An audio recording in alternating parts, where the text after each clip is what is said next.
Putrane marang negara Mandura dawuhing dewa dina samengko Semar kudu dadi tumbal ana negara Mandura Semar Putranaya.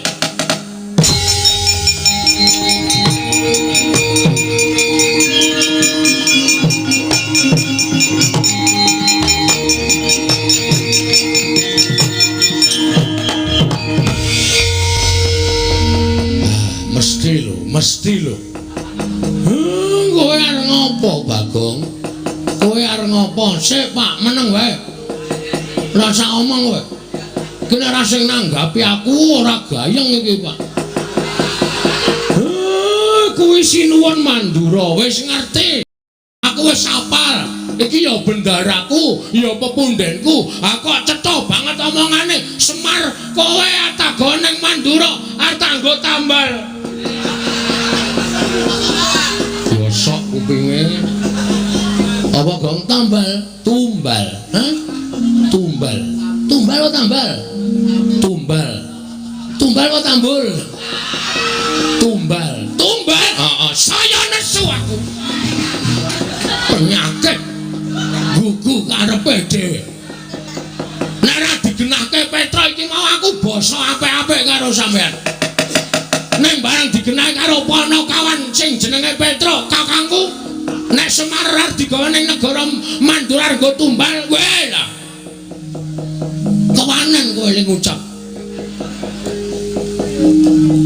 aku jane ora mentolo Bagong ning piye meneh negara Mandura mbutuhake Semar Semar ki menungsa udu sapi Semar ki menungsa Bapak Semar ki menungsa tur dadi pengarepe Pedukuhan Karangkajembel. Saniki kula tak takon karo sampean. Sampean entuk wangsit saka sapa? Saka dewa. Dewa iki cecah jenenge sapa? Bathara sapa? Wah, nek bab kuwi aku ora ngerti. Kuwi mung swara tok. Wah iso uga kuwi mung swara tip. Utawa wong jajal sound system. Aja kepenak kowe watoni wara. Kowe topo merem to? Merem. Kowe lek topo ora ndelokke sapa-sapa to? Ora. Lah, kuwi kowe lek topo nang ndi? Ning Sanggar Pamelengan.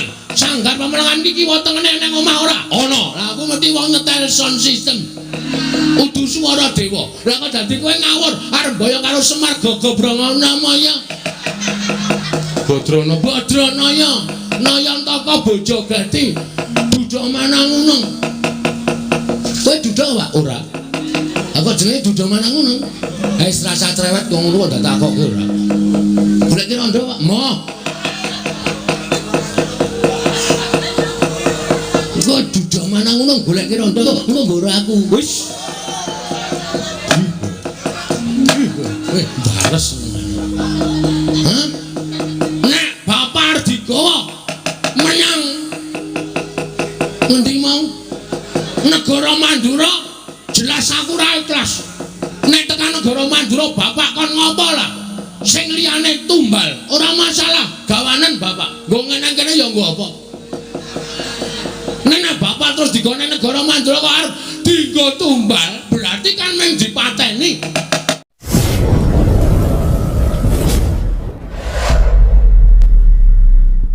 Sak pratamu Dole pangestunipun Rama tansah pinanganing kawidadan niring sambikala sawanipun ingkang putra Pambayun inggih menika pun Nala Garing kepareng kula ngaturaken sembah pangabekti kula unjuk Rama. Tak tampa gawe gedhening atine wong tuwa ora liwat pangestune Bapak Tampanana ya Dole kula pundi engko jimat paripik ndayanana ing kasantosan paring paestu paduka mawakana kabagyaning gesang kula. Allah nak nggih. Prayogakna nggonmu ngadhep eneng pendopo Pedukuhan iki Nala Garing sampun boten kirang prayogi. Anggen kula ngabiyantura ngersa paduka Rama Semar Badranaya. Petra Kanthong Bolong padha larja sak papramu Petra Kanthong Bolong. Pangestunipun Rama Semar wilujeng Pak. Bekti kula katur nggih Pak. Iya tak tampa. Pangestune Bapak Tampanana ndayanana uripmu Petra. Kula cancang pucaking weni dumawaing wijang. Purmeketing Werdaya saestu mawakana cahya nur cahya daging rakayuwanan. Pangestunipun Bapak Dayanono gesang kula nggih Pak. Iya prayogakno nggonmu ngadeg sampun boten kirang prayoga nggih kula ngabiyantura kersanipun Bapak Semar. Putraning Sun sing tak tresnani. Ndara Bagong padha rarja sak pratamu Ndara Bagong. Pangestune Semar lah ra tenang. Nering sambikala sowanku tansah pinayungan ing kawidadan. Pangestuku tanpa ana ya, Mas. Walik kok. Ora apa-apa Petruk aja mbok sengeni. Bocah urung ngerti tata krama iki wajib diapura. Nah. Prayogakno nggonmu lungguh. Sampun mboten kirang sekeca anggen kula ngabiyantura kersanipun Bapak Semar Badranaya. Bagene iso basa, iso iki cok mingan. Prayogake Bagong. Nun nggih Bapak Semar sampun mboten kirang prayogi Rama. Nala gareng dalem Pak. Petruk wonten dawuh. Bagong, piye Mir? Anane kowe tak caketke ning ngarsaning wong tuwa. Iki ana rembug sing wajibe kowe tak jak rembugan. Merga iki ngembet marang kahanan Karang Kadempel ya padukuhan kene iki. Oh nggih. Nggih. Ngestakaken dawuh kersanipun Bapak keparengipun badhe ngrembak perkawis menapa? Mung sadurunge aku miwiti rembugan iki luwih dhisik aku njaluk supaya linambaran ati ingkang sabar. Boleh? Nggih. Jalakan bab apa wae iki nek ora dirembug bebarengan mesti bakale dadine ya ora becik. Ning nek dirembug bareng-bareng antaraning aku, Gareng Petruk lan kowe Bagong. Ngengingi babakan Karang Kadempel iki kuwi luwih apik. Merga mengko bakal dadi sing luwih becik. Wong nggih ngestakaken dawuh. Rada maju lek dosuwan ora sandadak kaya iki jagongan antaraning wong tuwa karo anak-anak sing tak jak rembug babakan Karang Kadempel. Oh nggih ngestakaken dawuh. Nyun pangapunten lho Pak Radi Majeng anggen kula sowan. Ora apa-apa. Nyun ngapunten Pak Radi Majeng anggen kula sowan. Nyun pangapunten Pak Radi Majeng anggen kula sowan. Iya cah telu tak keparengake gage wis. Kene ndang ceket nala Gareng Petruk lan kowe Bagong. Handra ingkang Puswita.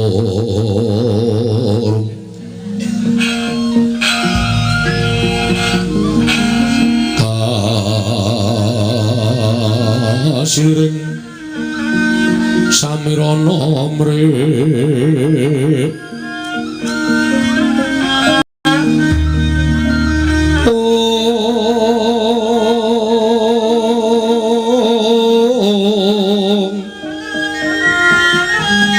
sekar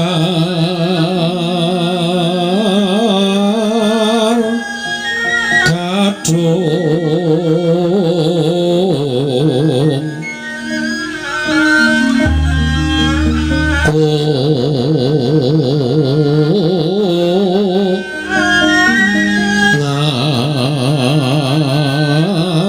ngas kandanya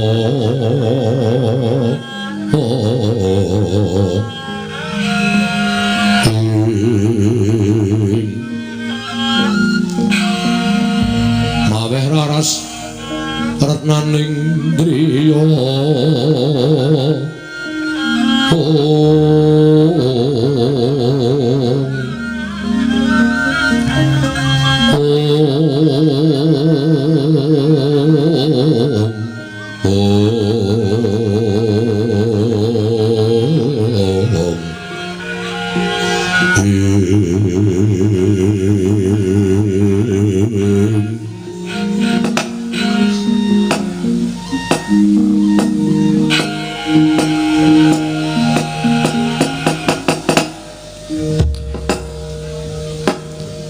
Nala Gareng Petruk lan kowe Bagong. Nggih dalem Pak. Nggih Pak dalem. Aku mau wis matur Aku mau wis kandha nek iki ngrembug babagan Karang Kadempel. Tule nadyan Karang Kadempel kuwi mung wujud pedukuhan. Ning Semar kuwi pinercaya minangka dadi pamomonging para Pandhawa. Ning Karang Kadempel kene lenggah. Bapakmu ya aku sing pancen dipercaya dening para Pandhawa minangka dadi pamomonging para Pandhawa satriya-satriya ngandhut sadu budi ateteken ati suci pepayung budi rahayu. Ngono nggih. Ning iki ora ana gandeng cenenge karo Pandhawa. Iki magepokan karo Karang Kadempel. Wis suwe aku ora tetinju marang pedukuhan kiwa tengenku. Sak kiwa tengening Karang Kadempel. Lah kok jebul Semar ki le turu wis kesuwen. Tegesipun kados pundi, Pak? Semar le turu le kesuwen, Semar le meneng ki wis kesuwen. Mula ora aneh nek kahanan Karang Kadempel rada kalah karo kahanan pedukuhan kiwa tengene. Kabeh wis sarwa becik, kabeh wis sarwa apik. Lah nek kene sing dinggone Semar kok malah ora ndang cancut tali wanda, dandan-dandan perkara pedukuhane awake dhewe. Nggih. Mongko Karang Kadempel kuwi duwe sawijining papan sing iso dibanggake. Duwe sawijining papan sing iso dienggo ngangkat marang jenenging padukuhan, ya jenenging padukuhan, ya jenenging kawula sak padukuhan. Mula papan sing becik-becik sing mapan ing Karang Kadempel ki ayo padha digula wentah ingkang sak apik-apike kanthi gotong royong manunggal tetunggalan. Ora ana wong sing terus mak clingkrik kepenak kuwi ora ana. Ning kabeh mau diwiwiti saka ngisor. Rasake luwe-luwe papan sing becik, papan sing apik sing iso ngrawuhake para kawula liyan pedukuhan, luwe-luwe liyan praja padha tekan kene ayo padha digarap ingkang sak becik-becike. Kanthi cara mengkono padukuhane bakal kondang kawenang-wenang, luwe-luwe kawulane penguripane mesti bakal mundhak. Kuwi perlu tok pikirake. Nggih. Ngoten, Pak. Ning kabeh mau nek ora linambaran sayuk rukun tetunggalan nyambut gawe bebarengan, tunggal cipta rasa karsa lan karyane ora bakal dadi. Manunggalake wong pirang-pirang kuwi pancen angel. Ning nek mbaka sithik mesti suwe-suwe dadine akeh. Percaya karo Semar. Nggih. Kula nggih sampun boten kirang-kirang, Pak. Nyatanipun sedaya tasih kathah bedaning pemanggih. Lah, kuwi kudu didadekke siji penemu kaya mengkono mau. Lho. Ya ora. Karang Kadempel kuwi duwe papan wisata kang aran Koringakasa. Koringakasa ki apa, Tru? Koringakasa iku goblok kabeh. Koringakasa ki pintu langit. No? Karang Kadempel ki duwe pintu langit. Lah iya. Lah Bagong malah tanggap kiwa tengene wis padang kencar-kencar tek kene ijik peteng. Apa ora duwe niat didandani? Aja gantungke karo wong liya ning iki kudu gumregah, kudu ndudut marang semangate dhewe supaya papan iki luwih becik tinimbangane papan-papan liyane. Nek ora disranani kanthi nyambut gawe bebarengan, sapa sing arep dandan-dandan? Iki aset Karang Kadempel. Nek nganti Karang Kadempel iki Koringakasa iki iso becik, papan-papan iso padang kencar-kencar, pulu wetune para kawula iso mundhak. Contoh, padha buka warung, padha buka nggon sing iso dienggo ngaso lan sak piturute. Nggih. Ngoten nggih, Pak. Kula kinten kok cocok napa sing ngendikake Bapak. Nek mung gumantung karo sing neng dhuwur ora bakal iso kelakon. Nek ora diwiwiti duwe dhisik, sing dhuwur iki bakal mbantu. Ngono. Ning sing utama kawula Karang Kadempel. Nek kawula Karang Kadempel padha gumregah rasane ayo iki nggone dhewe padha diresiki, padha didandani. Iki pelatarane awake dhewe padha didandani, padha diresiki, padha diapik-apik. Papan sing reja, papan sing apik iki mesti nek do mapan do jenak, nek do lenggah do kepenak. Nggih. Mula dina iki aku ngejak karo Nala Gareng Petruk lan kowe Bagong supaya dandan-dandan karang kadempel iki tole. Aja ngaso, aja turu ning ndang tangi, ndang gumregah, ndang cancut taliwondo. Nek iso ngungkuli karo liya-liyane. Papan liya-liyane iki tumrap aku dianggep persaingan. Sapa sing luwih apik ya kuwi kang iso nekake para pelancong. Semar omongane terus ngawur. Nek ora ngono, nek ndi kok ming lakon Bagong Duta ndase atos. Nek ora tak gawe ngene iki, lek ku omong kowe jeleh ngantian. Kowe srek ya mir nek aku ngerol. Kowe iri ya. Ora perkara iri. Aku piyayi wis nonton Bagong Duta wis jutaan lho, Gong. Ora mung nang Indonesia tok, luar negeri iki nganti apal kabeh. Mula iki kudu digawe sanggit liyane, ngono lho. Digawe cerita liyane ning tetep kowe engko dadi duta. Aku tetep ngerol. Geleleng iki. Heeh, ning mengko nek jam 3 bubar. Ayo engko nek jam-jam 12 jam 11 kae. Oh ya siap. Pokoke kowe nek kene tenang wae. Heeh. Mula Nala Gareng Petruk Bagong sing dadi pengarepe, Gareng sing dadi ketua RT, Petruk sing dadi pengareping RW. Bagong saiki dadi apa? Ketua pemuda. Waduh, ketua pemuda kok golek. Wah, penting lho.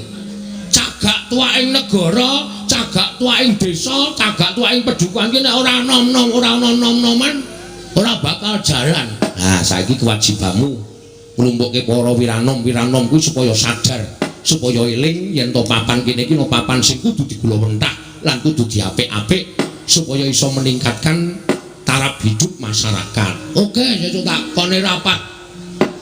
Wis beres. Ku bar rapat tuku anggur. Ya. Aku ngrusak pikirane wong enom jenenge ora. Iki diangeten kok, Gong. Aku karang saiki mbok, ngono kuwi angel dilangi. Heeh. Aku nganti susah ngadepi cah nom-nom kuwi jan. Saiki ora ning nggon peteng lho. Oh. Kuburane nggo mendem saiki. Kuburan. Heeh. Mosok kuburan kok nggo mendem nek kualat lho. Lho, maksudnya nek kuburan nggo mendem mayit. Oh iya ya. Oh ya pinter kowe ya. Omongane mendem mayit ya bener. Di lumpukke wiranem Bagong. Nggih Pak, siap mengke kula kandhanane supaya cancut gumregut. Nek mboten sing nom-nom sinten malih? Sing tuwa duwe pengalaman, sing enom duwe kepinteran. Pengalaman campur kepinteran mesti bakal dadine apik. Ha, kuwi wajib kaya ngono kuwi. Aja lali taren karo sing sepuh, aja lali taren karo sing tuwa. Sing tuwa ya ngurmati karo bocah. Aja sok ngonekke bocah ngertimu apa. Tembung kaya ngono kuwi dilangi. Saiki cah saiki wis pinter-pinter. Ning bocah pinter aja ninggal pengalamane wong tuwa. Wong tuwa aja ninggal kepinterane bocah. Nek loro-lorone padha ngajeni, loro-lorone padha ngrumangsani, pinter karo pengalaman kuwi iso mujudake papan sing becik, papan sing apik. Nala Gareng Petruk lan kowe Bagong. Sidhem jroning pasewakan wadya kungkan posabawa.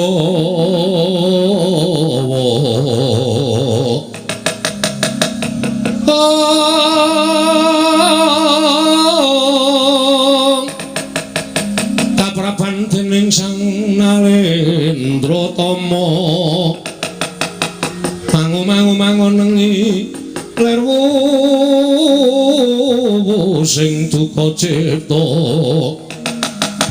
berbuti mandana raras ing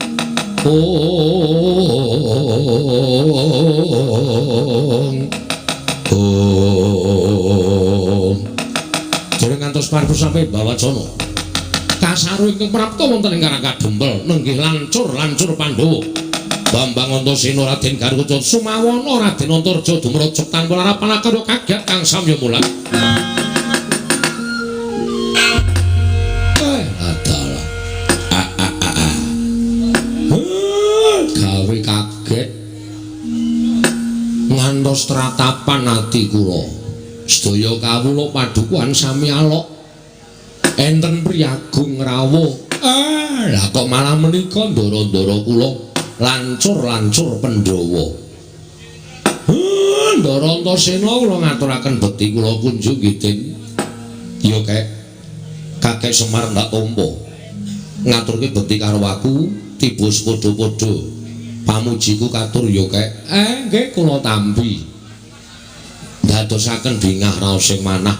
Ndara Gatotkaca wilujeng Den. Yo Kiai Semar Slamet Prabaku.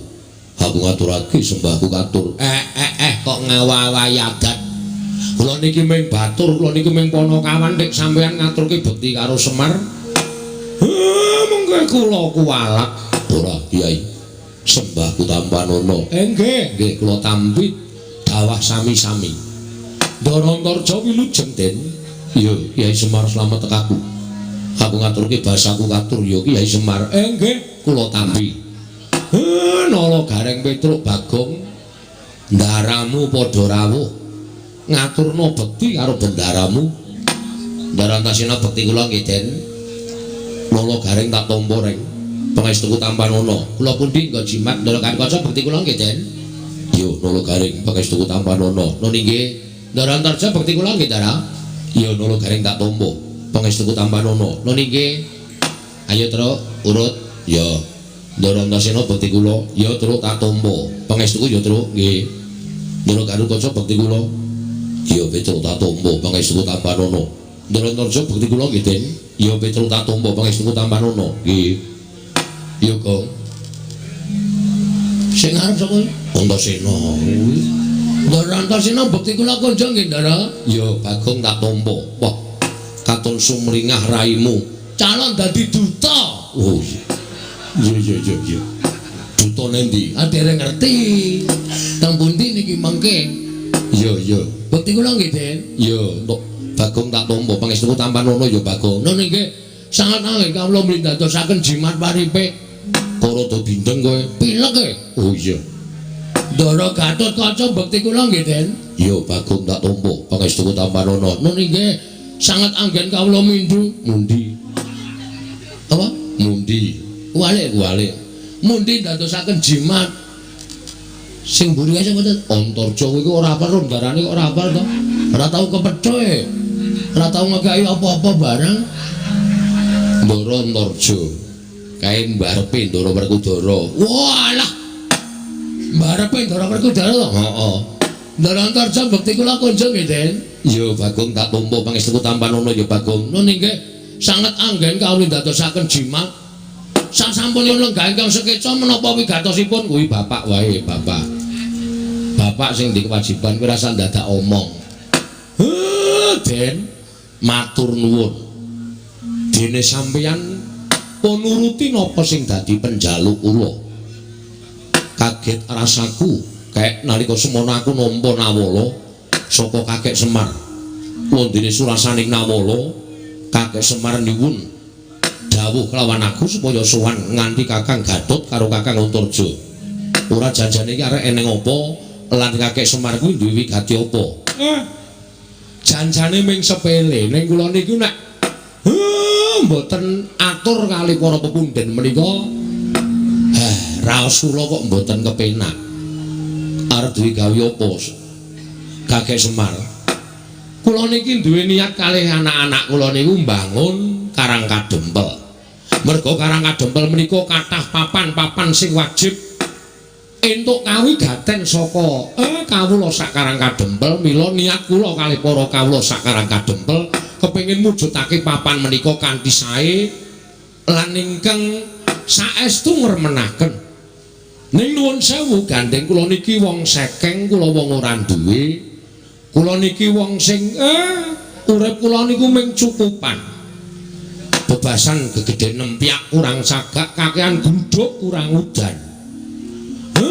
Mula kula ngrawuhaken sampeyan-sampeyan iku ingkang wigati mboten ketang kula niku diayeng-ayeng diparingi bantuan apa kemawon mboten kok kula ngemis njaluk brana picis mboten ning wajibe diarahke utawa digenahke dipernahke sampun ngantos tumpang sok mangkenipun supados papan menika dados kanthi sae ndara.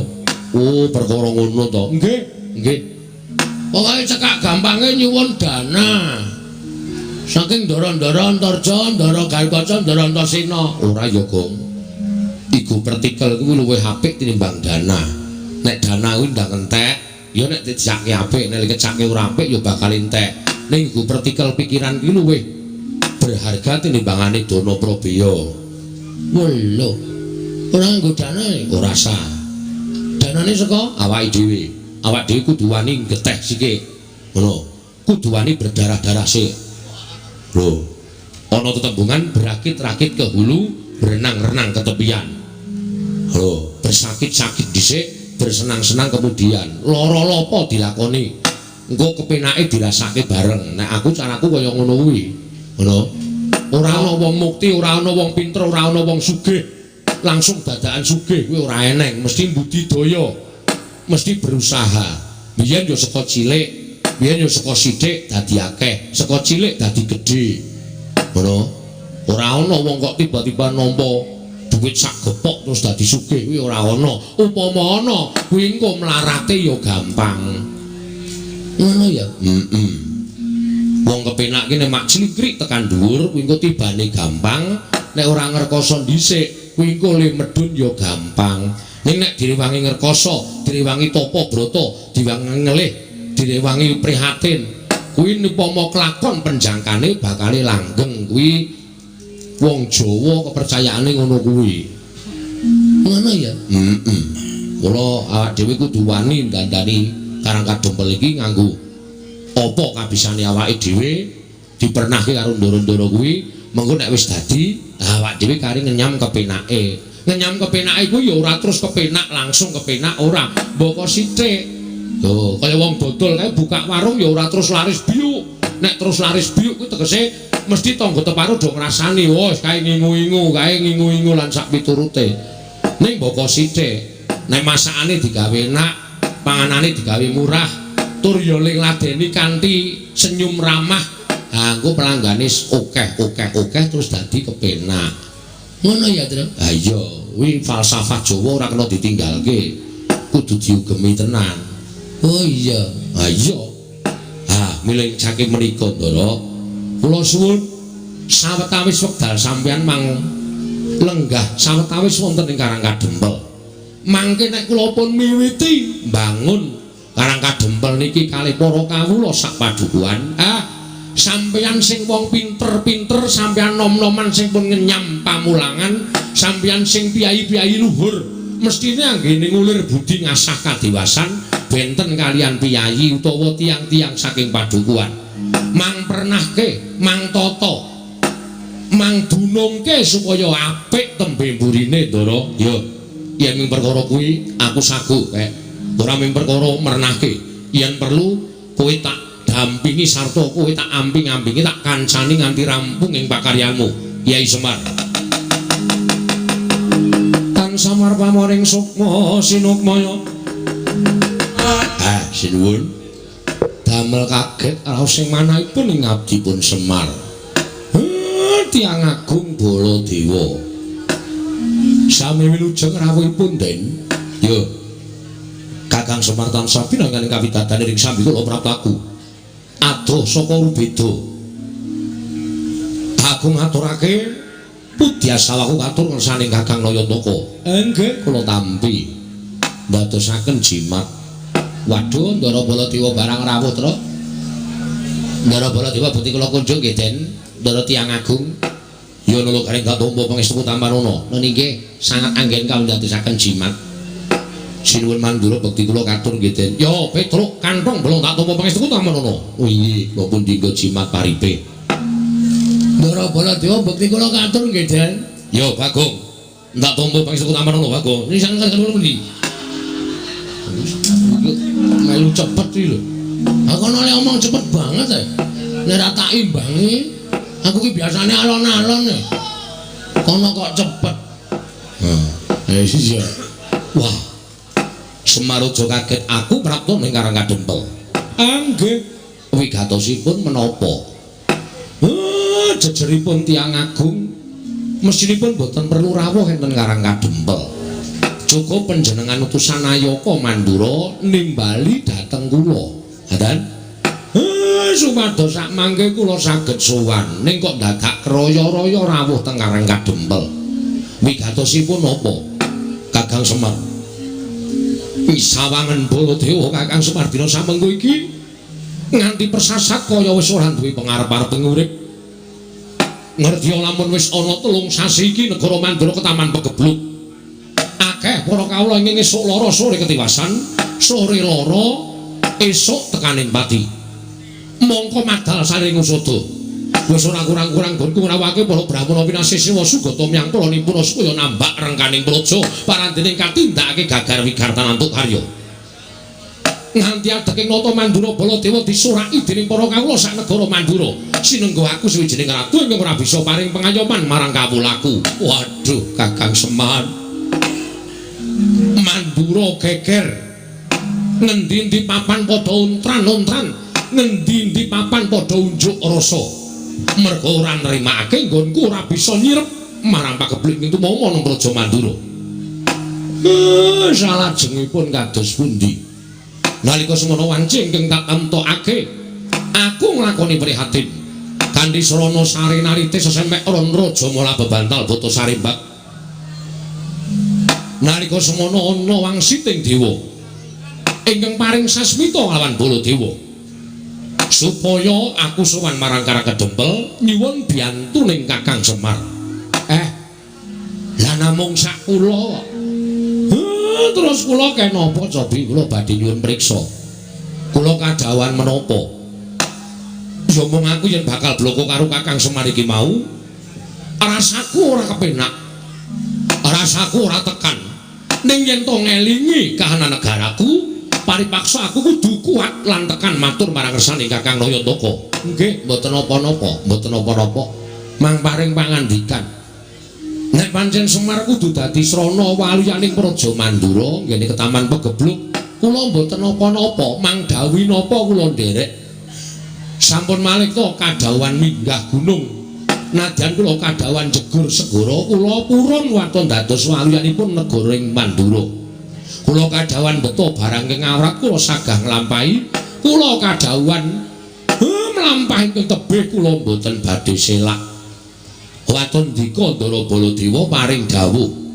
Ning yen aku matur apa Kakang Semar ora kogel penggali luwe-luwe. Penggalihmu ora pingget mergo atur ing Baladewa. Den, kula niki nek upama ngrasake pinggeting ati, wis tatas runtang-ranting ati kula. Kula niku momong para Pandhawa ora pisan ora pindho digawe gela, kula ya ora apa-apa. Momong Ndara Janaka ora pisan ora pindho digawe kagol ati kula ya ora pingget, ati kula ya ora serik. Upama kula niku ngopeni rasa mangkel, ngopeni rasa sing pingget teng ati, mbok menawa kula wis minggat saka Ngamarta. Kula wis wegah momong para Pandhawa. Ning gandeng tumrap Semar wong urip ing alam padang menika, apik-apike wong urip niku nek linambaran sabar, tuwene ikhlas. Nadyan disebut niku gampang dilakoni angel. Ning apik-apike wong nek iso nglakoni watak sabar lan ikhlas niku dadi mantasaning menungsa, dadi mustikaning titah. Mila monggo kula aturi paring dawuh Semar kapurih napa? Aja lara atimu aku tak matur marang Sang Hyang Nayantaka. Nggih, mangendika, mboten napa-napa. Wanter dawuhing dewa ing tak tampa. Nalika semono metu marganing pasumenan. Sasmita dumeling tan ana ing karna, swara ingkang tanpa wujud ngandhakake yen to aku kudu isa mboyong marang Kakang Semar prapteng negara Mandura. Lah kersane nek mung diboyong wae kula purun mawon. Terus sakniki kula memperjelaske mawon. Kersane napa? Napa Semar teng mriku ajeng ken dongani? Napa Semar teng mriku ajeng ken ngabulke napa? Niku rak cetane dadi kula nggawa uba rampis saka omah menyan dupa lan sak piturute supaya mengke teng mriku mboten pripun-pripun, mboten golek-golek lan sak piturute. Kakang Semar. Kula. Wah, rasaku kok ora mentolo. Ampun ngoten lho. Sampeyan nek mboten mentolo ngiklaske patine kawula pirang-pirang saben dina mati nyawa kawula mandura. Ming perkara sampeyan mboten mentolo sampeyan ngiklaske patine kawula sampeyan. Saya ala, saya elek kanalindran sampeyan, saya mboten prayoga cacating para kawula teng sampeyan ki dadi nalindra. Kakang Semar. Aku mboyong Semar, putrane Manegara Mandura dawuhing dewa. Dina samengko Semar kudu dadi tumbal ana negara Mandura, Semar Putranaya.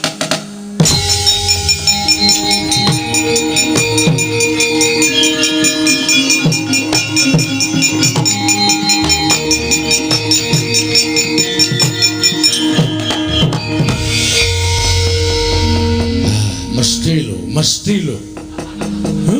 Kowe arep ngopo, Bagong? Kowe arep ngopo? Sik, Pak, meneng wae. Ora sak omong kowe. Kene ra sing nanggapi aku ora gayeng iki, Pak. Kuwi sinuwun Mandura wis ngerti. Aku wis apal.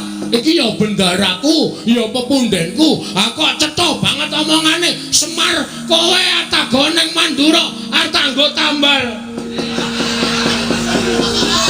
Bosok kupinge. Apa Gong tambal? Tumbal. Hah? Tumbal. Tumbal apa tambal? Tumbal. Tumbal apa tambul? Tumbal. Tumbal. Saya nesu aku. Penyakit gugu karepe dhewe. Nek ra digenahke Petra iki mau aku basa apik-apik karo sampean. Ning barang digenah karo Panakawan sing jenenge Petra, kakangku. Nek Semar arep digawe ning negara Mandura nggo tumbal, wae lah. Kewanen kowe ning ngucap. Aku jane ora mentolo, Bagong. Ning piye meneh? Negara Mandura mbutuhake Semar. Semar ki menungsae, udu sapi. Semar ki menungsa. Bapak Semar ki menungsa tur dadi pengarepe Pedukuhan Karang Kajembel. Saniki kula takon karo sampean. Sampean entuk wangsit saka sapa? Saka dewa. Dewa ki cecah jenenge sapa? Bathara sapa? Wah, nek bab kuwi aku ora ngerti. Kuwi mung swara tok. Wah, iso uga kuwi mung swara tip. Utawa wong jajal sound system. Aja kepenak kowe watoni wara. Kowe tapa merem to? Merem. Kowe le topo ora ndelokke sapa-sapa to? Ora. Lah, kuwi kowe le topo nang ndi? Ning Sanggar Pamelengan. Sanggar Pamelengan iki kiwa tengene ning omah ora? Ana. Lah aku mesti wong nyetel sound system. Udu swara dewa. Lah kok dadi kowe ngawur arep boyo karo Semar Gagabranganamaya. Badranaya. Nayantaka Bojogati. Duda Manangunung. Kowe duda wae ora? Aku jenenge Duda Manangunung. Wis rasa cerewet wong ngono kok tak takokke ora. Golek ki rondo, Pak. Moh. Kok Duda Manangunung golek ki rondo, engko nggo aku. Wis. Bares. Hah? Nek Bapak digawa menyang ngendi mau? Negara Mandura jelas aku ora ikhlas. Nek tekan negara Mandura bapak kon ngopo lah? Sing liyane tumbal, ora masalah. Gawanen bapak. Nggo ngene kene ya nggo apa? Nek bapak terus digone negara Mandura kok arep dienggo tumbal, berarti kan mung dipateni. Monggo dienggo tumbal ki tegese dipateni, ateges aku ora weruh bapak meneh. Aku kelangan bapak. Hah? Terus kowe tenang-tenang. Ngilangi nyawane Semar. Terus kawulamu tentrem, terus kowe ayem nang kono tanpa memberi sedekah sedikit pun Ana pancen kowe enggak nggo tumbal Semar, tukunen kowe.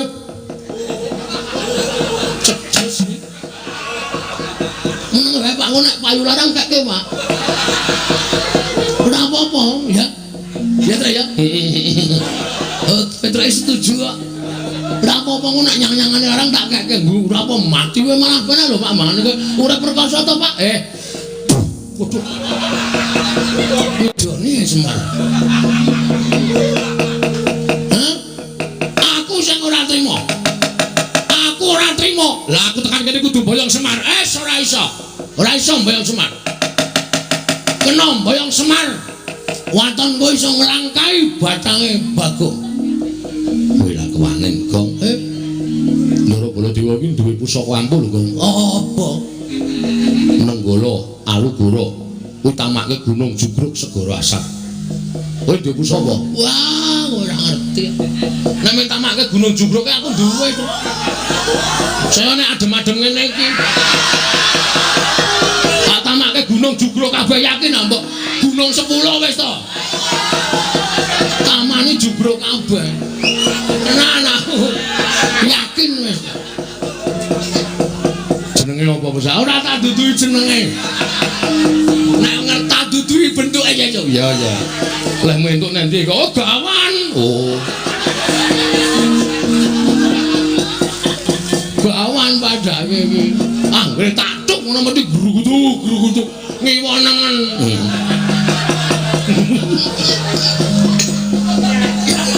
Syukur menggo ra kowe. Nan ora baen-baen. Aku ora wedi karo Baladewa ben pokoke arep boyong bapak lho aku ora entuk yakin sumpah. Nek ngono kowe mepanangi karepe Baladewa. Lho, mesti to. Genah wis wang-sulang ngene kok dikira ora mepanangi. Wah, lah dalah. Woi. Nek meng bengok wae iso aku. Apa dume Baladewa aja. Woi, Blenal, panang nang jajan sekedar. Wani arep ngono apa? Aku ya iso. Aja pamer swara nang kene. Seru aku cangkeme mbok aku. Natapane aku. Terus. Oke. Muisen ditonton karo Petro karo Gareng. Iwas bengok-bengok kok ora wani. Oke, nanti papane mau neter kajedayan. Bagong. Mundur. Ngapa, Pak? Mundur. Aja dipisah, Pak. Aja dipisah. Ora tak pisah, mundur. Aku wani, Pak. Ya aning mundur. Kowe ora ngerti kowe iki okol ora nganggo akal. Bapakmu iki delok temandang ora usah bengok-bengok ning merantasi. Bapak arep gelem diboyong? Ora, ning kowe minggat tok. Kandhane nyayel ora. Wah, getun aku to. Lah sido gelut getun aku. Gayamu lah. Moto pengen nuwun sewu. Nek sampeyan ajeng boyong kali Semar Lawi nggo kula mang boyong.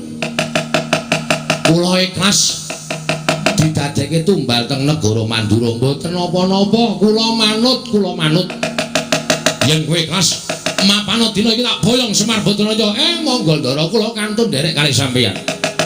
Ucap kacarita nalika semanten Arsamondo Kyai Semar Badraya nenggih Sanata Prabu Baladewa.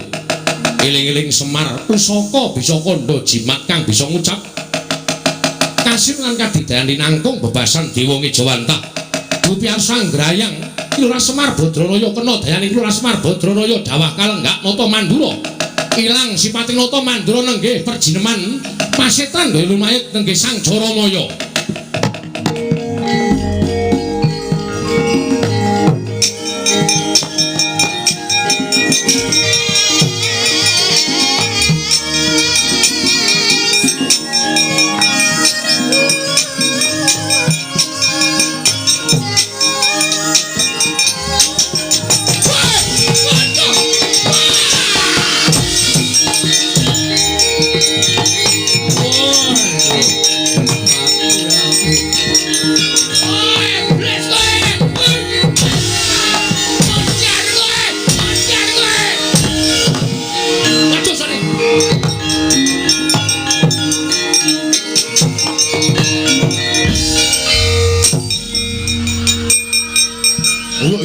Gong saking mempeng kowe. Cengele Semar kaya rai buta. Kejelek sak kayang-kayange. Ngawur. Aduh, Yai Semar kula nyuwun. Kula nyuwun gesang. Oh, sapa ya, Pak? Jaramaya. Wow, Jaramaya. Anak buah sapa iki? Anak buah Betari Durga. Iki kawulane Durga. Wah, sekan ratatanan ke. Mangkelake ora. Aduh. Aduh, aku njaluk. Aku njaluk urip Semar. Aku njaluk urip aduh. Kowe iki ngopo? Kowe iki ngopo ora tak kabak-kabake? Aduh, mati aku. Aduh. Aduh Semar. Iya tak nehi urip Jaramaya, tak nehi urip. Aduh. Bagong kowe tak tutuk ndasmu lho. Iki wis ora iso apa-apa, ki ora sato kapak-kapake. Iki pancen tumbak cucukan iki. Aku kira ngapa-ngapa ya, Mer. Ki meng tengok nang kene kok. Aduh. Waduh.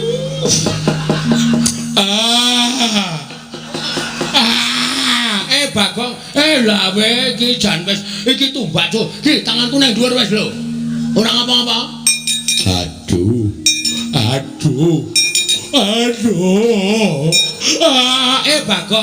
Bagong. Wah, iki apa kepidak kok? Tak kira nek lemper e. Tak ngono-ngonoke kok. Apa yo nglembreh. Waduh. Piye dagelane bapakku isih payu ta? Alah, nglembreh tak idak tak kira nek lemper gogrok.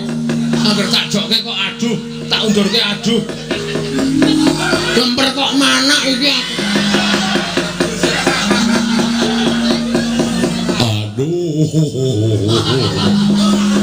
Ayo wetenge loro lho kae Gong men.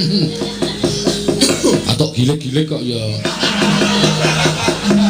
Karena rada rapate kok gilek ya. Ha iya. Tak pernah ke. Jaramaya. Inggih Kyai Semar. Ngopo kowe? Namung dipun utus Pandya Betari Durga. Supados saged damel karti sampika pejahipun Kakang Semar inggih Kyai Nayantaka. Durga ya ora leren-leren gone gawe srana patine Semar. Lah saiki durgane nanti. Samenika para perjineman baju barat sampun ngramyang ngebaki Karang Kadempel. Wis ngramyang ngebaki Karang Kadempel. Inggih mila mekaten. Ayo kowe minggat to. Omong karo Durga. Nek isih ganggu Karang Kadempel, iki mengko aku sing bakal ngadepi. Nyuwun pamit Kyai Semar.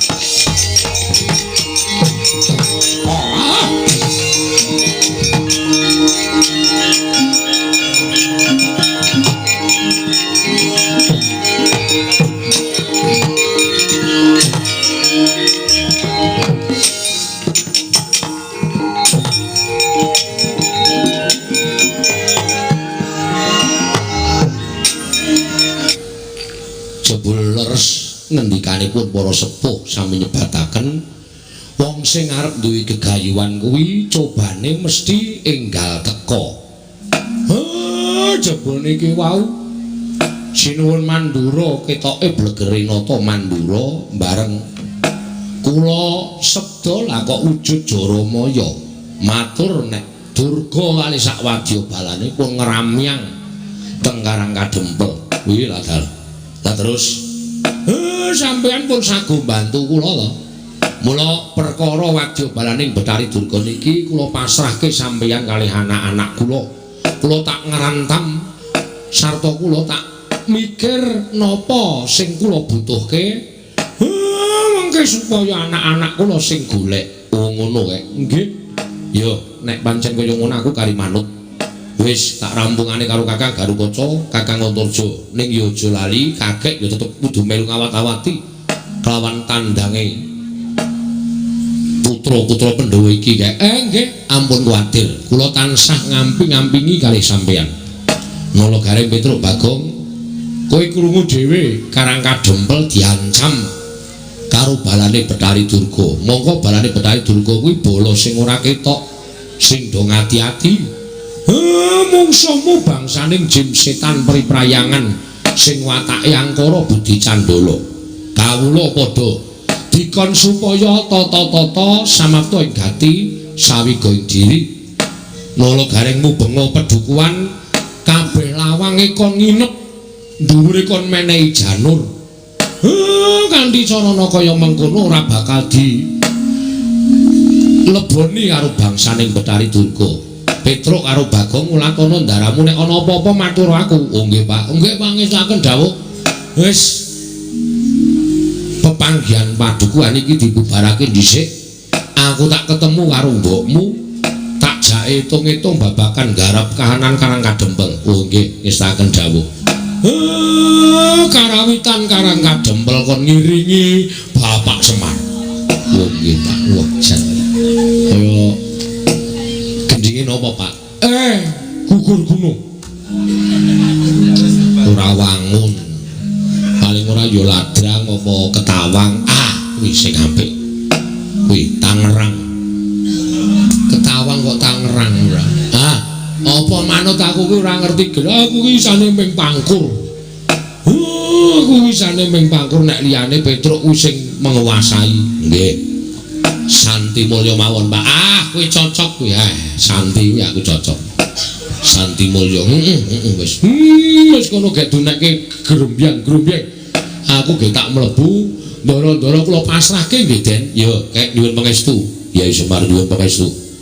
Kyai Semar nyuwun pangestu. Nggih ngatos-atos. Mugi-mugi lebda ing karya ndara. Purna gati ning pananggilan. Kula Semarasa mlebet madyaning pendhapi padukuhan katurun saking Mandrawa. Sadaya para kawula padukuhan tansah ngrepekaken kidung suci Santi Mulya.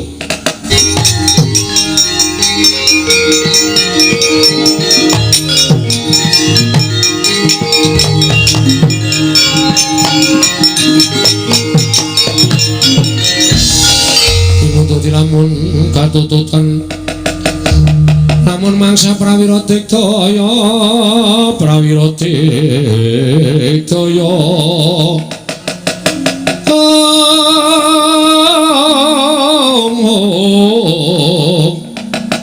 ana kono magawe gelari rawang ana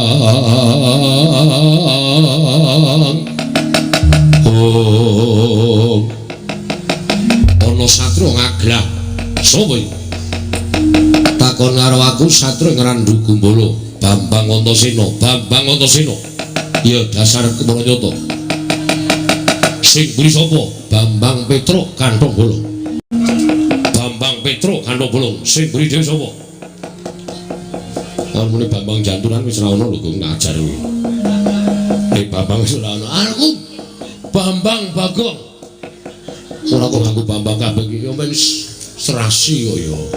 Panjenengan nganggo Bambang Antasena, aku yo nganggo Bambang Petruk, kene nganggo Bambang Bagong itu. Kae sing lagi tekoke Bambang Prastiwi. Wis ora iso diampet tenan dol. Yo arep perang kok ngrembug sapa-sapa iki. Men aku iki bebas kok nyambut gawe. Oh ya wis. Kowe Wadyabala Dandang Mangure, dasar Puranyata. Semar bakal boyong marang Dandang Mangure. Ayo boyongan Semar. Langkauna kuandane Antasena lho. Kowe dadi palanging wong-wong Dandang Mangure. Babamu ora minggat tebak dalam kene marganing pantimu Singalena Prapteng Lalis.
wong karo kadempel dibeteng karo anak-anak Pandhawa.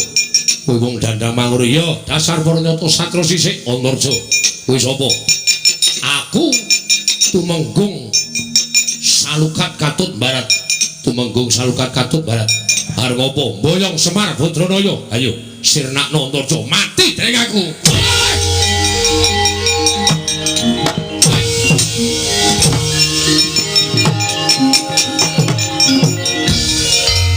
Cerdas. Perang rasa dadak pokokan polah. Tak canda tak gomblesek ning jero bumi. Mudar mesti wonge. Ngene iki lho, wong tapi ngene iki. Ora kaya adine dadak. Kesel-selke awak. Iya, betul nggih. Mriko maju meneh. Lho. Kok malah dawuh. Aku lho pasang karo sampean.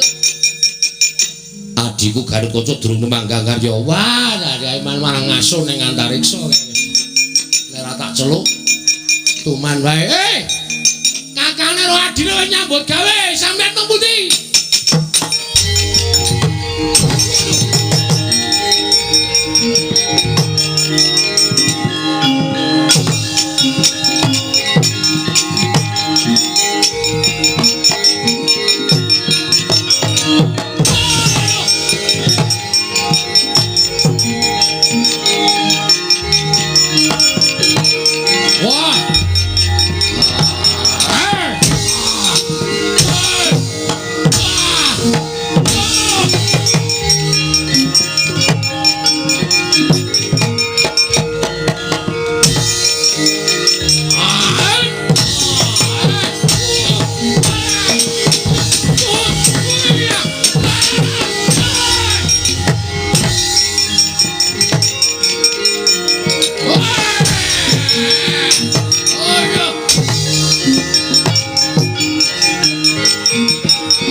Wadyabala menungso Dandang Mangure padha nungsang buyang lumbuk bentus.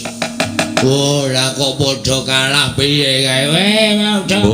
Datang prayitna nata pringgondani Prabu Garukaca. Sinusupan balaning Betari Durga. Mila katingal abrit bergatak pasuryane.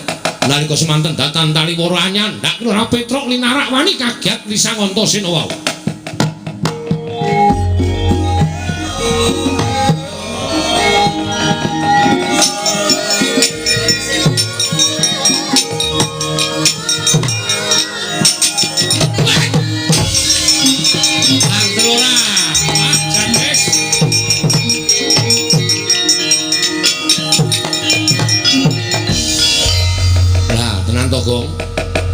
Aku ora wis omong to.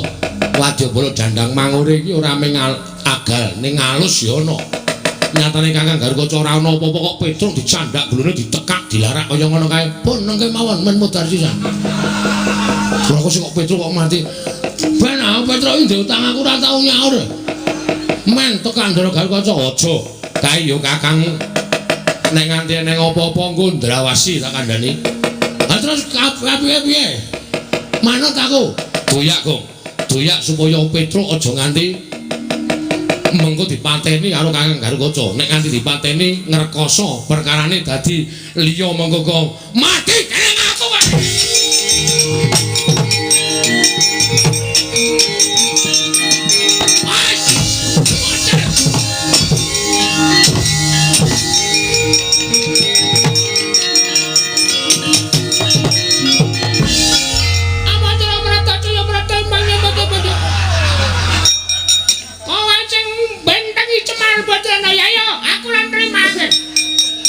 Wo cah iki Kang Slumpan cah iki. Kok dadi suarane cilik kaya ngono. Apa Slumrata? Iban yen padha-padha. Oh, ora lunga saka jiwane Bagong aja lakon dosa mungsuh makul kare.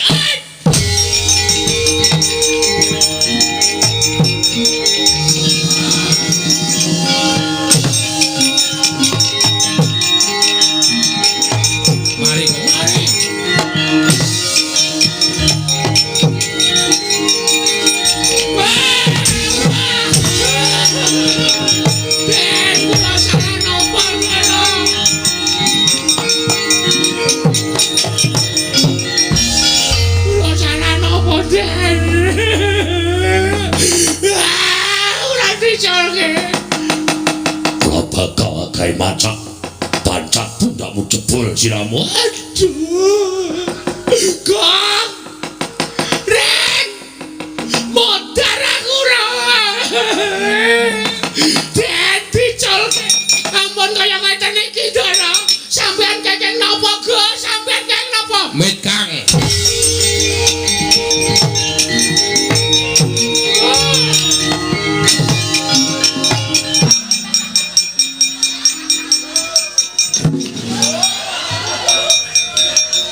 Kang Glegong demet kang ora tau medeni iki nggo praktek Teguh Yuwana slamet saka kersaning Gusti weh Pinokio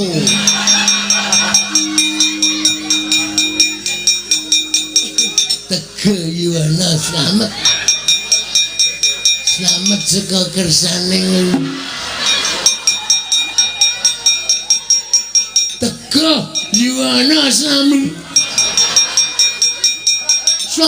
saka kersaning Teguh Yuwana apa ora iku ora Teguh Yuwana oh jeneng demet kok kowe iki demet medeni kok yang ngono kok kajate ora dadi reng tak sumpel cangkemmu lho reng nek nganti iki ilang ngobong mati ku tak ajar biar tok apa arep tak ngono wardimu ora kajate ora dadi kajate ora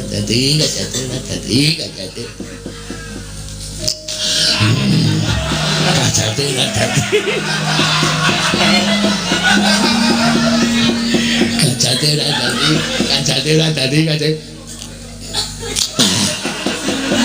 kowe ngapa ya kalau menjenge munggah medeni ngelak aku haus yo ngapa ora kajate ora dadi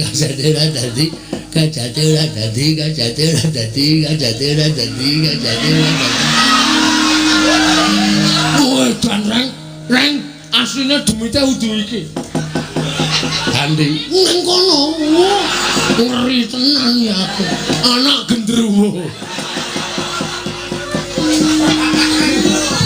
tak ajar das lu kowe endi wala kowe bunga to bunga aku bareng iki sing ora cocok tuwekan ora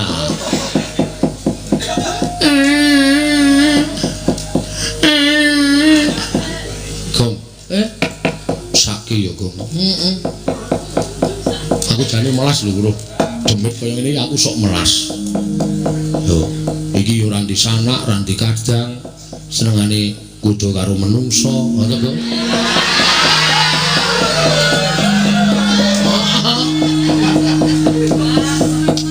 apa ya kowe mentolo iki ijen kan Purwang lho kok ora ndi dulur ora duwe anak kowe madhep rana kok iso pas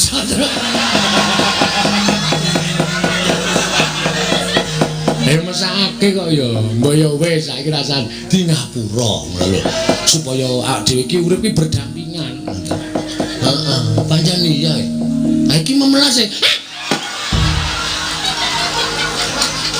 Bagong ini nekat ora greget tenan aku ih rasane kaya kepiye ngono kajate ora dadi kajate ora dadi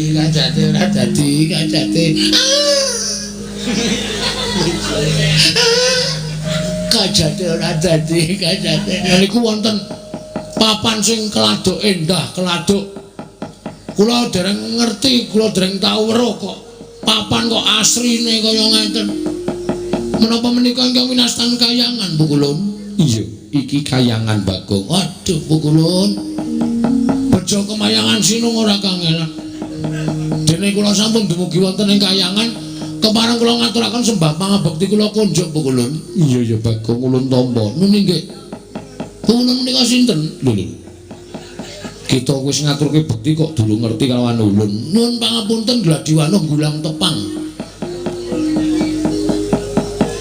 ulun iki Bathara Guru non ulun iki Bathara Guru oh Mucal teng pundi? Lho. Mucal ning ndi piye? Lah edan tenan to iki. Bagong iki tekan kene kok Bathara Guru kok mulang nang ndi? Lho, biasane guru ki rak mulang nang ndi to SD napa SMP? Dengkul kita kuwi. Bathara Guru ki dewaning para dewa, jejuluke Sang Hyang Bathara Guru. Ora kok guru mulang SD SMP. Anggep iki nang jagat iki nang kayangan, Bagong. Oh, anggep mboten ngertos kok. Pukulun Bathara Guru. Iya, ya Manikmaya. Oh, Manikmaya niku sinten? Ya ulun. Ya Jati Murti. Wah, ora nggo gawe kursi. Hus. Kayu Jati Murti iki asmaning Bathara Guru. Wah, lah pirang-pirang jenenge. Ya Sang Hyang Catur Bojo. Catur Bojo. Iya. Kali condong catur? Hus. Di sampun ngantos panjenengan ngendika kathah-kathah mangke badak kewirangan. Kula namung genahaken kalian Bagong Kakang Rata. Nggih, ini bocah niki sembrono. Mboten menapa-menapa Kakang. Kula mboten rumaos sakit manah kula. Lah, iki Bathara Rata iki cerewet wae. Wus. Karo dewa dunake cerewet tenan. Kula niku lagi ngedongke mbok menawa tambah kawruhku. Ya Sang Nilakantra. Weh. Dewa kok omongane tracah. Tracah piye? Aku iku Nilakantra. Nilakantra ku mau Nilakantra, aja mbok tambahi apa-apa. Oh, nggih. Ya Sang Purwacarita. Waduh, jenenge akeh kathah sanget nggih Pukulun. Iya. Niki sing kaya teko niku sapa niki? Teko dengkulmu iki ulun Bathara Rata. Wah, iki niku rada terkenal teng donya. Bathara Rata. Ya Kanikarsi. Weh. Kanikarsi, ya Kanika Putra. Weh lah Kanika Putra, ya Resinggana. Waduh Resinggana, ya Watek Resi. Wah, jenenge pirang-pirang. Lah sing mingking piyambak niku iki putraning Hyang Pilun Bathara Guru. Oh, Bathara Murid. Hus. Bathara Guru ki duwe putra Sang Hyang Bathara Indra. Wah, Sang Hyang Bathara Indra edan tenan. Lho Pukulun. Panjenengan niku dewa kok ora duwe rasa welas kalian kewan? Lho. Sebabe apa? Kok ancik-ancik sapi? Pukulun. Kula imune mawon. Mengke mbok menawa manak. Wah, edan tenan ta. Wah, iki titiane Sang Hyang Bathara Guru ki wujude sapi kok ndur arep dingu dengkulmu ora. Bagong, nun dalem Pukulun. Apa wigatine kita sowan ngabiyantara ning ngarsa ulun? Sepisan kula ngaturaken sembah pangabekti ndungkap angka kalih. Wale-wale menapa Pukulun kula menika dipun utus kalih Kakang Ismaya. Lho. Kakang Ismaya piye? Anu Bapak Semar. Iya, Kakang Ismaya. Nah, ngendikane Bapak Semar niku panjenengan niku adine Bapak Semar. Iya, pancen ulun iki adine Kakang Ismaya. Wah, mbok omong ket mau, Om. Lho. Kok njur Om? Bagong ora kurang ajar. Tetep Hyang Pilun Bathara Guru. Ah, Hyang Pilun Bathara Guru. Ah, wigatine Bapak Semar niku pengen bangun Karang Kadempel supaya luwih apik, luwih becik, sesarengan para kawula, sesarengan kalian para pepundhen Pandhawa. Ning niki dereng dikabari. Iya. Supaya mujudake pedukuhan sing maju ing samukawisipun. Iya, Bagong. Kuwi becik nggih. Ning niki wonten syarate jarene Bapak. Syarate apa? Syarate kula ken munggah enten kayangan, ken nyuwun winih pelem pertangga jiwa kalih winih jambu dipa nirmala. Jarene niku dedaharaning para Jawata. Jawata niku mboten nanu dahar nasi sekul kalih jenang. Ning daharane niku pelem pertangga jiwa kalih jambu dipa nirmala. Napa betul Pukulun? Piye Bagong? Menapa leres? Iya pancen bener. Mila kula sowan wonten sanipun Hyang Pilun Manikmaya menika supados Hyang Pilun maringaken inggih menika winih jambu dipun nirmala kalih winih pelem pertangga jiwa jeng kula betoteng Karang Kadempel nggo syarat supaya bapak niku rancak limbangun Karang Kadempel. ngoten mawon. Terus bapak weling kali kula matur karo bapak, Pak nek pikulun Bathara Guru ora maringake, pikulun Bathara Guru mesti maringake kae adikku, nek aku njaluk mesti dheweke menehi. Ketratase ora, Pak. Wong iki ra ana rong pilihan, diwenehke apa ora. Ha nek ora piye? Nek ora kowe tak wenehi Purbawasesa. Sakarmu, arep ngopo-ngopo ning kono sakarmu. Ngoten niku. Mila kula nyuwun dawuh saking Iwang Pikulun Bathara Guru, winih niku ajeng diparingke napa mboten? Nek mboten kula ajeng nesu teng mriki. Kakang rada dos pundi? Monggo, Bagong nek nesu edan wis. Hasan semagakan monggo. Dos pundi saenipun? Monggo Pikulun. Lah kula dipun paringaken bangane kula nesu teng mriki, kula niku nek nesu nguyuh sak nggonton lho Pikulun. Napa arep kayangan kok pesing kabeh iki mergo tekane Bagong ora bakal krakel to. Terus pundi Pikulun? Napa diparingaken napa mboten? Nek mboten kula nesu tenan iki wis dinahi pelilah karo bapak. Engko nek aku ana apa-apa, Pak, aku sing tanggung jawab. Semar ngendika wonten niku dadi kula nek dikongkon bapak niku kula ora wedi karo sapa-sapa. Kula ajeng maringaken napa mboten? Nek mboten niku tenan kula wis ora nganggo petung-petungan apa-apa. Dewa semanten iki ajeng kula adepi kabeh. Kula mboten wedi.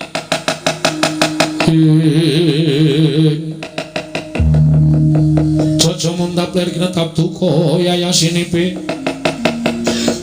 Mitra kocak mundarandir.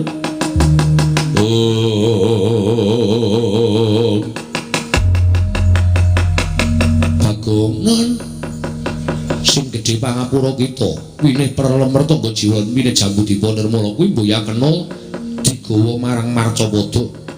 Mula kita balya matur kelawan Kakang Ismaya yen apa kang dadi panjaluke Kakang Semar ulun ora nayogyani. Pripun niku maksude? Ora nayogyani pripun? Sampeyan ora maringake? Ya. Cetane kaya mengkono. Yen to winih pelemper tangga jiwa winih Jambudipun Nirmala ora bakal prapteng ana ing Marcapada. Mula kang sangka kuwi Bagong kita balya kita aja pisan-pisan wani gawe geger ning kayiwangan mundhak ulun iki ndawahake pidana kelawan jeneng kita Panakawan Bagong.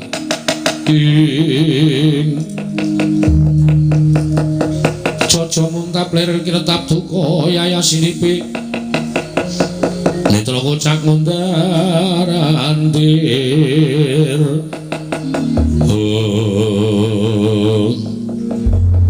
Koperdamse.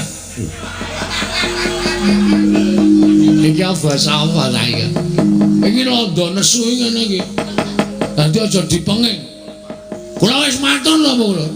Nek sampean wani nggondheli winih pelem gadung ora taya. Anu winih pelem pertangga jiwa kalau winih Jambudipun Nirmala. Bagong iso nek ana sultan kayangan. Monggo kula wis kebacut sago karo bapane nganti kula bali ora entuk gawe. Wirang bebarang. Mau ditaruh mana muka Bagong? Nang nganti aku bali ora gawa pelem pertangga jiwa Jambudipun Nirmala. Ming wine lho pukulun ming rong wine mawon kula betane wangsul sampean ampun pelit-pelit. Dadi dewa kok pelit. Ming dijaluki titahe kok ora entuk wong sing njaluki kakangne dhewe. Hah? Kakang rada. Monggo kula mboten melu-melu. Kula mboten tumut-tumut, melu-melu agajune tenan. Aku wis ngene iki tenan aku ora apa-apa tak pangan kabeh. Anggere muling nesu nganten iki kula nyemerangi lho Pukulun. Tenan kula mboten baik-baik. Nek sampean mboten maringake pelem pertangga jiwa Jambudipun Nirmala wujude wine aja takon dosa. Bagong ngamuk teng mriki obra-abre kayangan Suralaya legane ati.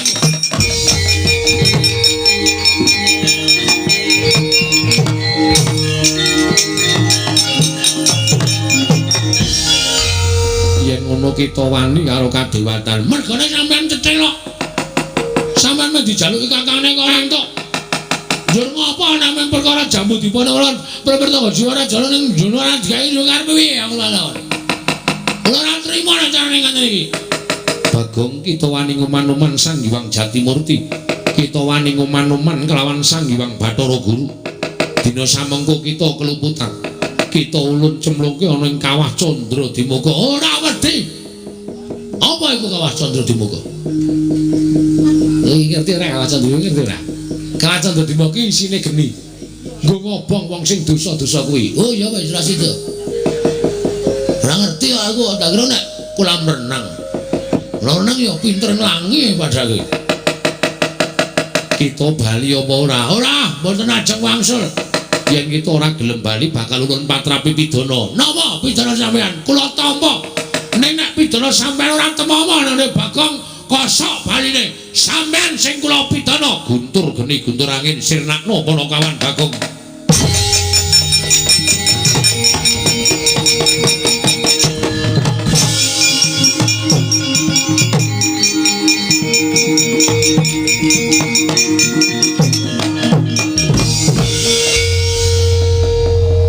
Sampean kok metu oncore? Wah, mesti ora tayang. Lah kuwi pripun Dik? Guntur geni guntur angin namung ketingal tok mboten wantun nandilat dhateng pun Panakawan Bagong. Mergi kula ngertos. Guntur geni guntur angin menika saged lebur dhateng titah menawi titah menika saestu lepat. Ning nek titah menika mboten klepetan dedusan, niatipun sae. Namun mergo Adi Pramesti Bathara Guru menika awal maringaken wujuding Prapertoga Jila Jambudipun Nirmala ngaten menika. Piyambakipun boten purun mlebur dhateng titah menika kala wau. Aduh Kakang Rada kata kula sumanggaken. Pukulun. Ini peringatan terakhir. Peringatan terakhir. Niki wau napa Pukulun? Guntur geni guntur angin. Lho, sampeyan wis netokke guntur geni guntur angin. Sampeyan wis benar-benar tegel karo Bagong. Sampeyan wis pancen mentala karo Bagong. Terus saniki nek kula ora mentala karo sampeyan, njur piye nasibe Bagong? Kake ora? Ora kake tak jodak kayangan legane atiku.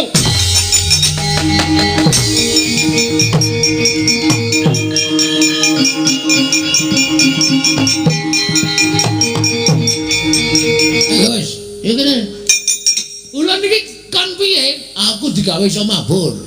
Ku anggere gelem iso mabur tak coblos dong wetengmu kimpes kok. Wah, trendele iki. Dewa dipaeka karo Panakawan. Wis ga wis. Ana japa mantraku supaya iso mabur. Nah, ku anggere entek gase ning dhuwur tak ajar kok. Ora bakal entek gase kuwi kadidayan aji-aji kok entek gase. Wis digawe, wis.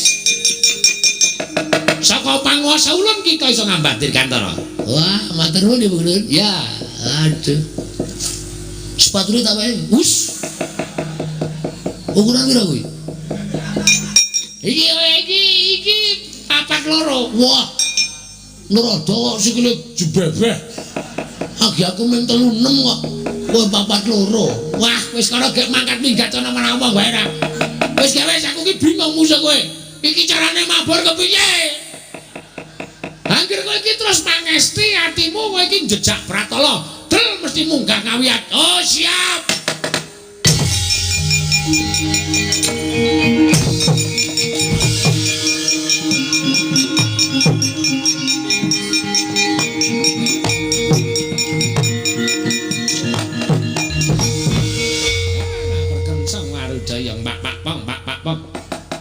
Temene wong tuamu ki ya kebangetan kok Indra. Inggih Bu Kulun. Lah ing atase Kakang Semar ki menjaluk winih Prapertoga Jiwa karo Jambudipun Nirmala. Lah ora dikeparengake mongko mung wujuding winih. Ayangan ayo pirang-pirang. Lah mesti gawe tak